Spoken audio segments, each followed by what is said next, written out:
Perancis, Les Bleus, finalis berturut-turut, pemegang takhta semasa dan pasukan paling berbakat di planet ini. Kylian Mbappe adalah pemain terbaik dunia. Ditambah dengan keajaiban Antoine Griezmann, kawalan Aurelien Tchouameni dan Dayot Upamecano di belakang. Ini adalah mesin yang dibina untuk menguasai. Norway, Vikings, Erling Haaland dan Martin Odegaard. Itu sahaja yang perlu dikatakan. Penyerang paling mematikan Premier League dipasangkan dengan maestro kreatif Arsenal. Norway tidak berada di Piala Dunia sejak 1998. Mereka di sini untuk buktikan setiap perlawanan dikira. Di Stadion Gillette, New England, ini adalah televisyen yang wajib ditonton.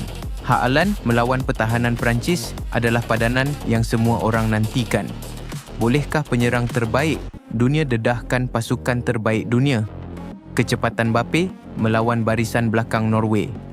Kreativiti Odegaard melawan penguasaan tengah Perancis. Norway tiada apa untuk ditakutkan dan itulah yang menjadikan mereka berbahaya.